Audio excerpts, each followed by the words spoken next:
Today we're going to work on Lesson 8. Lesson 8, we're going to deal with vector graphics. Up till now we've been dealing mainly with bitmap graphics, or exclusively with bitmap graphics. And vector graphics are different. You're going to have to read pages 200, 201, 202, 203, and 204 before we even get started, so that you understand the differences between the two. The bitmap images are mainly pictures, images that are progressive colors. Vector graphics are going to be more for graphics like this spaceship that you see on the screen. So pause it and read pages 200 through 204. I have open here the end file, and I've zoomed in on it actually more than 100%. Let's see. There it is, where you can see it full screen. I'm going to close it and open the start file. So after you've downloaded it to your downloads folder and you've created a Lesson 8 folder in your Photoshop folder, go to Open into your Lesson 8 folder and open the spaceship. Okay, I'm going to zoom in. I'm going to go ahead and fill the screen right now. When I get to working with this path, I'm going to zoom in even further. But notice the points here.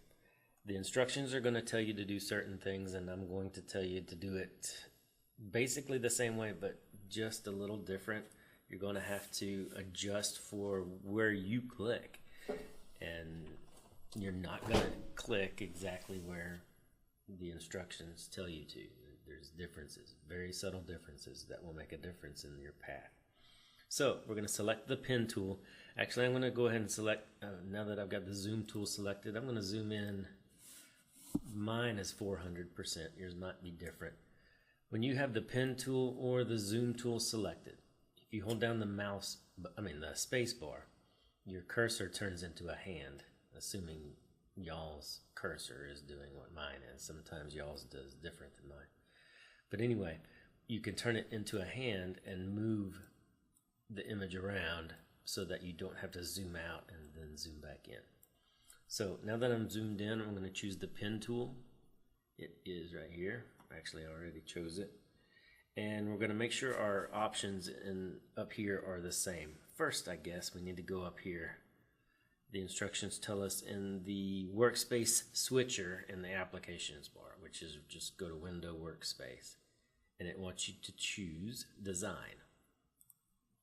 That just changes the palettes and the tabs over here so that you're in design mode now. Where did my toolbar go? Oh. Moved it. Okay, now I'm going to choose the pen tool. I'm going to make sure these things are selected. Right here is the paths.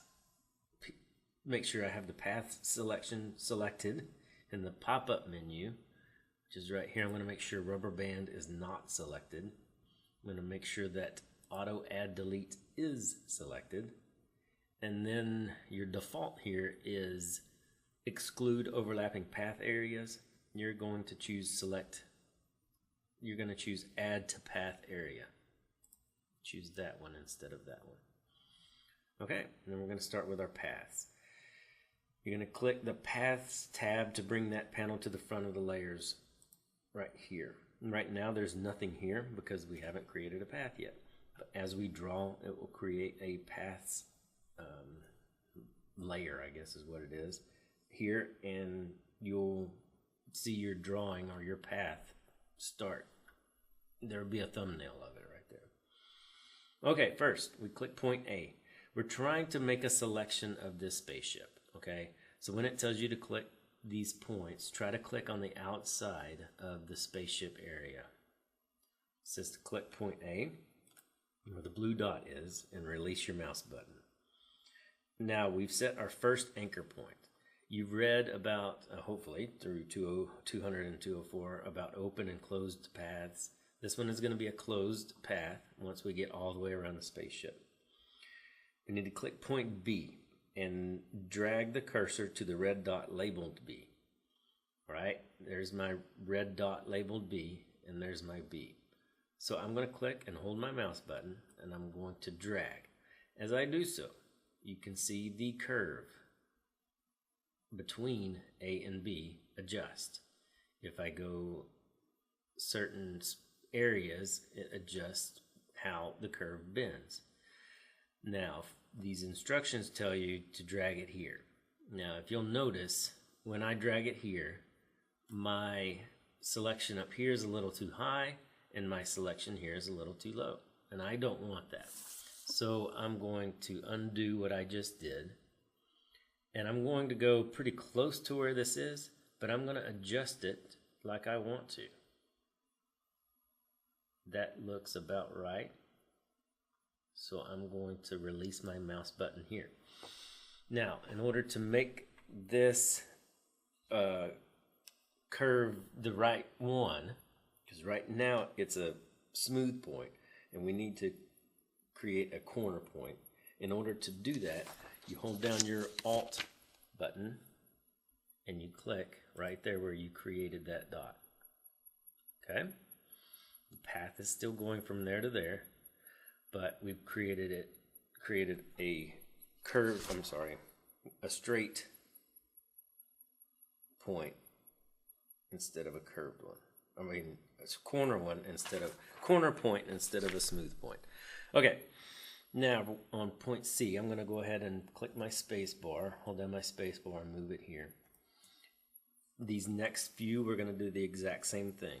We're going to click on the next letter and drag it to approximately where it tells us to. Now, as you'll notice again, close to B, my path is too low. So I'm going to do it like I want to. I'm going to bring it out further. The further I bring it out, the more it shows up top, the higher it goes closer to B. So I'm going to need to go about right there. You're going to have to do this, and everybody's point where they click is going to be different. So you cannot do it exactly like they do it. Anyway, I'm going to Alt click here, and I'm just going to continue on. Alt click.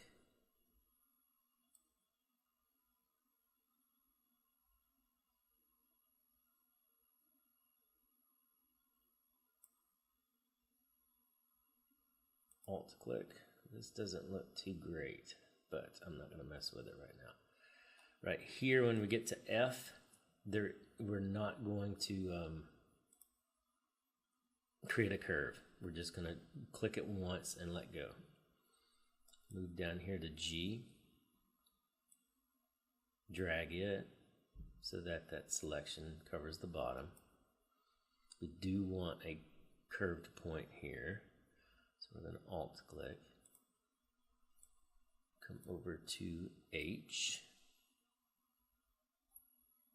Click and drag to its, yeah, this isn't even going to be close.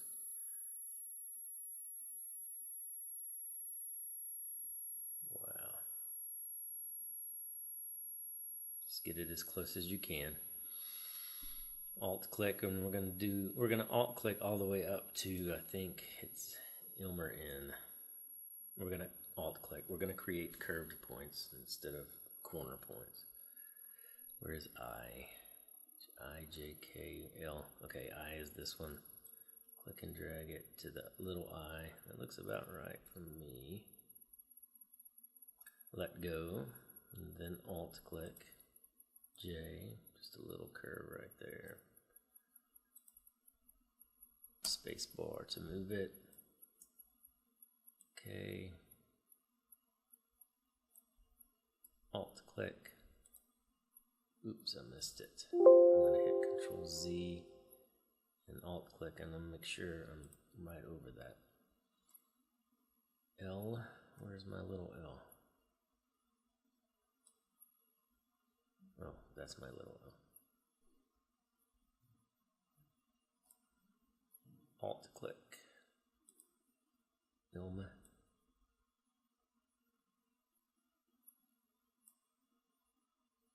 Alt click in little curve, Alt click. Okay, now we're going to create two straight lines. N to O is going to be straight, just one click, and then O to P is one click. The line is barely visible there. Then click and drag to get the corner of that fin. Alt click. And then a straight line from Q to R. So just one click. Straight line from R to S. So just one click. And then we're going to hover over A, where we started, and drag it to where this final is. When you hover over A, I sincerely hope you're I don't know if it's going to do this for you. I hope that when you do so, well, that didn't help my cursor any, or help you see my cursor any. P is the shortcut for the pen tool, by the way. When I hover over here, there's a little circle that appears right to the right of my pen. That means I'm about to close the path. I'm going to click and drag it approximately where this final is and let go. Now, you see my work path down here. It looks like a shark, or it looks like a boat or spaceship or something. Yeah, well, duh, it is a spaceship. So now I've got that work path created, and I'm going to zoom out here. My path, or my selection around there is created with a path. Let's do it.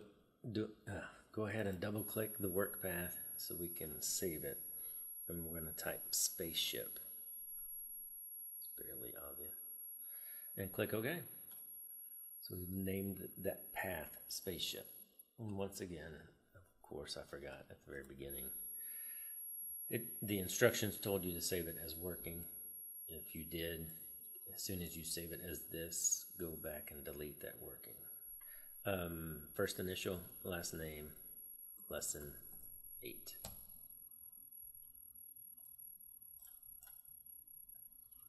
Click OK.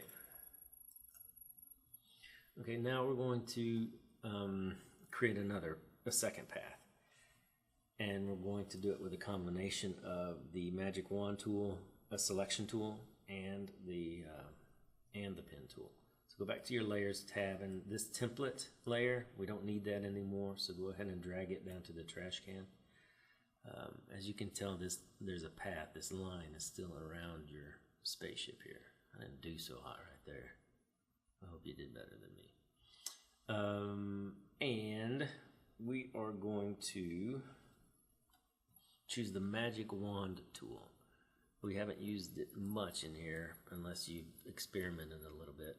Magic wand tool is a lot like the quick selection tool, but it only selects colors close to it. It's more geared to selecting colors more than shades like the magic wand tool. So make sure your tolerance is set to 32, anti-alias and contiguous. All of the default should be exactly what we need. And it says carefully click the green area inside the spaceship's vertical fin. I don't know how you uncarefully click the green thing. Anyway, so we've selected that. Now we're going to click back over to the Paths tab, and we're going to choose click the Make Work Path from Selection button. It's right down here. Click that, and it starts to make a work path based on, it made a work path based on that one selection right there. You can tell there's that line around it. Double click that work path, and we're going to rename it Fin. F-I-N.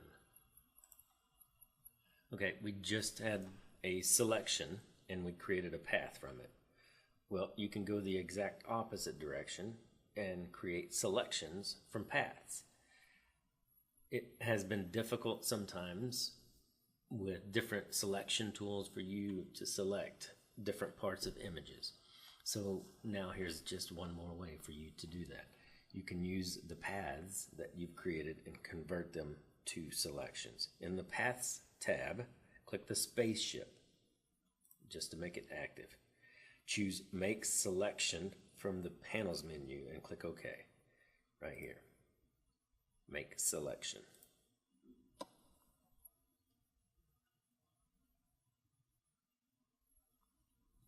Go ahead and click OK. Now we're going to subtract out the fin from this selection just so we can see the background through it.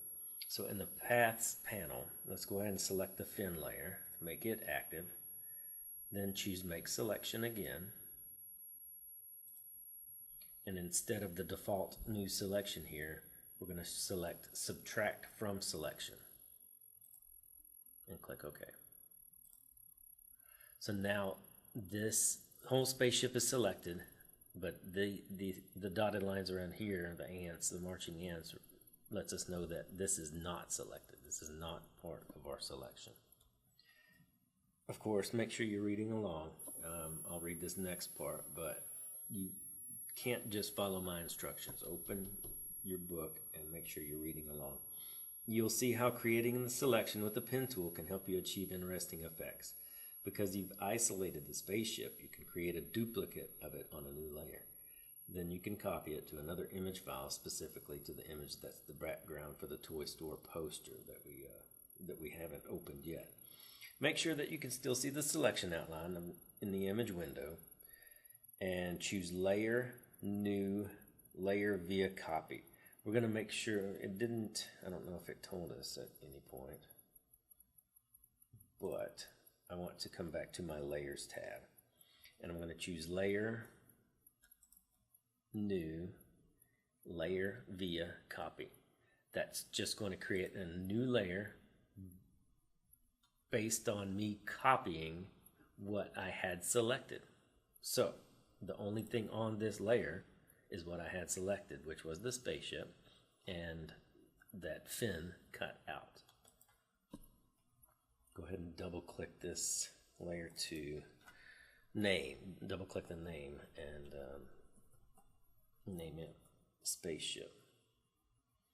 Now we're going to go to File, Open, and we're going to go open that background, which is called Start, OA Start. I'm going to Control 0 to make it the right size. Let's see. I'm going to make it 2 up. I think that's probably what the instructions say. Yeah, select a 2 up layout. Click the 08 working, which is not 08 working. It is your first initial last name. And select the move tool. Drag the spaceship from the 08 working image window so that the spaceship appears to be hovering over the planet.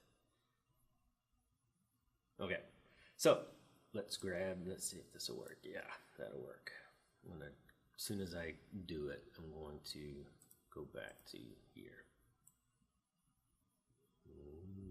UFO. Let's go back here and go ahead and close this file. We're not going to be needing it anymore. It tells you not to save it. I guess it's happy with the last place that you saved it, so we're just going to follow the instructions and click no there. Okay, we're going to select the spaceship layer and choose Edit Free Transform, which is Control T is the shortcut for Free Transform. And we're going to adjust it and put it to where the book tells us to. Position the pointer near any corner handle and turn until it turns into these arrows pointing sideways, and we're going to rotate it about -12 degrees. You can see up top in my panel right here. I can just type it in if I wanted to. -12. And that's where I want it rotated to. You can enter the value. Make sure the spaceship layer is still selected, and then use the move tool to drag the saucer so that it grazes the top of the planet. Yes, I'm going to apply that. Yes, the picture shows it right here. I'm going to leave it right there for now. This one, that's the start file. Dadgummit. Go to File, Save As, and we'll just do your first initial last name, lesson